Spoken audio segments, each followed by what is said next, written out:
السلام علیکم ناظرین، بلال احمد آپ سے مخاطب ہے اور آپ دیکھ رہے ہیں بیئر ٹاکس۔ تو ناظرین، جہاں ہم سیاسی تجزیے، کرکٹ پر تبصرے اور ساتھ ہی ساتھ حالات حاضرہ پر کھل کے بات کرتے ہیں، یہاں آپ کو خبریں نہیں ملیں گے بلکہ آپ کو وہ حقائق ملیں گے جو آپ کے لیے جاننا انتہائی ضروری ہے۔ تو اگر آپ بھی یہ حقائق اور گہرائی میں تجزیے جاننا چاہتے ہیں تو یہ چینل آپ کے لیے ہے، تو بھی ہمارے چینل کو سبسکرائب کریں اور ہمارے ساتھ جڑے رہیے۔ تو آج ہم اپنی ویڈیوز میں بات کریں گے بغض عمران میں مبتلا لوگ۔ یہاں پاکستان میں رسم و رواج الگ ہے، ڈیفرنٹ ہے۔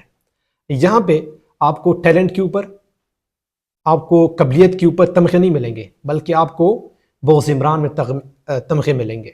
یہ جو پکچرز آپ دیکھ رہے ہیں اسکرین کے اوپر، اس میں کوئی قابلیت نہیں ہے، اس نے کچھ خاص کارنامہ انجام نہیں دیا، بلکہ بغض عمران میں مبتلا ہے۔ یہ جو ٹٹیاں اٹھاتے ہیں، جو ٹاؤٹ ہیں، یہاں پہ ٹاؤٹ لوگوں کو یہ تمغے ملتے ہیں جو اسکرین کے اوپر آپ دیکھ رہی ہیں۔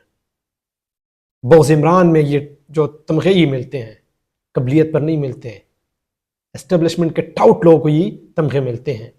یہ پکچر بھی آپ دیکھ رہے ہیں، یہ ہے ارشد شریف شہید۔ یہ کوئی عام بندہ نہیں تھا، اس میں قابلیت تھی، حق پر تھا، سچ کے اوپر تھا، انویسٹیگیٹ کرتا تھا خبروں کو۔ تو یہ بھی ایک صحافی تھا۔ لیکن یہاں پہ جو صحافی حضرات ہیں جن کو تمغے ملے ہیں، خود اس کے اوپر آپ ریسرچ کریں، تھوڑا سا تحقیق کر لیں کہ کس طرح کے لوگ ہیں، یہ کیوں مشہور ہے اور کیوں تمغے ملے ہیں۔ کیونکہ کسی نے عمران خان کے اوپر کیس بنایا، کسی نے ان کے خلاف خبریں بنائی ہے، کسی نے ان کے خلاف کمپین کی ہے، تو اس لیے جو ہے نا ان کو تمغے ملے ہیں۔ قابلیت کے اوپر نہیں بھائی، یہ پاکستان ہے، پاکستان میں قابلیت چلتی کہاں ہے؟ یہاں پہ ٹیلنٹ اور قابلیت کی کوئی عزت نہیں ہے، یہاں پہ ان چیزوں کو نہیں دیکھا جاتا۔ یہاں پہ اگر آپ ٹٹیاں اٹھا سکتے تو پھر بہتر ہے، آپ سروائیو کر سکتے اس ملک میں، آپ پھر بہت کچھ کر سکتے اس ملک میں، آپ کے پاس پیسہ بھی ہوگا، آپ کل کی بھی آپ وزٹ بھی کر سکتے، جا بھی سکتے، کل کے پورے ملک میں آپ گھوم سکتے ہیں۔ لیکن اگر آپ اس کے برعکس جائیں گے، خلاف جائیں گے، تو پھر آپ سروائیو نہیں کر سکتے اس ملک میں۔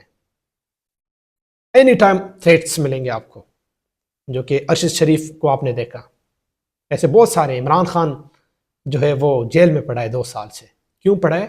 کیونکہ وہ یہ چیزیں تسلیم نہیں کرتا، وہ ان چیزوں کے خلاف ہے، اس سوچ کے خلاف ہے کہ ملک، اگر آپ ملک کیسے چلائیں گے تو یہ بربادی ہے، تباہی ہے، یہ ملک آگے بڑھ نہیں سکتا، مقابلہ نہیں کر سکتا، یہاں پہ لوگوں کو انصاف نہیں مل سکتا، یہاں پہ ہر چیز کمپرومائز ہے، کنٹرول ہے۔ جب ملک میں سارے ادارے کنٹرول ہو تو پھر ملک آگے نہیں، اوپر نہیں جاتا، بلکہ ملک نیچے زمین بوس ہو جاتا ہے، جو کہ آپ دیکھ رہے پاکستان کو۔ ملک اس وقت زمین بوس ہو گیا ہے، نہ معیشت ٹھیک ہے، نہ لوگوں کو انصاف مل رہے ہیں، بلکہ ظلم زیادتی ہو رہی ہے، لوگوں کو مارا جا رہا ہے، خودکش دھماکے ہو رہے ہیں، بم دھماکے ہو رہی ہے، ٹارگٹ کہہ لیں گے، میسنگ، جو لوگوں کو جو مسنگ پرسن ہے، اس پاکستان میں یہی جو ہے نا، یہی ٹرینڈ چل رہا ہے، اور یہاں پہ اور کچھ نہیں ہے۔ اور ساتھ ہی ساتھ جو بلوچستان میں حالات خراب ہے، جو کرنٹ سچویشن ہے، لوگ سراپا احتجاج ہے، مارکیٹس بند ہیں، بازار بند ہیں، وہاں پہ لوگ سراپا احتجاج کر رہے ہیں۔ کیوں؟ کیونکہ وہ ریاست سے ڈیمانڈ کر رہے ہیں کہ ہمیں انصاف ملے، لیکن وہاں پہ انصاف کا کوئی نام ہی نہیں ہے، وہاں پہ انصاف آپ کو نہیں ملنے والا۔ کیونکہ اگر آپ احتجاج بھی کر لیں، کچھ بھی کر لیں، جیسے ہاں پاکستان تحریک انصاف نے 24 اور 25 نومبر کو جو احتجاج کیا، جو 26 نومبر کے اوپر گولیاں چلائی گئی، وہ بھی انصاف مانگنے گئے تھے کہ ہمیں انصاف ملے۔ لیکن اگر آپ انصاف کے لیے نکلیں گے، اپنے حق کے لیے نکلیں گے، تو پھر آپ کی خیر نہیں ہے، آپ کے اوپر گولیاں چلے گی، اٹھایا جائے گا، مارا جائے گا۔ یہ پاکستان ہے، یہ پاکستان کے رسم و رواج ہے۔ اب بلوچستان، وہ احتجاج کرنے نکلے، وہاں پہ گولیاں چلی، چھوٹی کم عمر کے بچوں کو گولیاں لگی ہیں، کون ذمہ دار ہے؟ پوچھ بھی نہیں سکتے آپ کی یہ گولیاں کیوں لگی ہے۔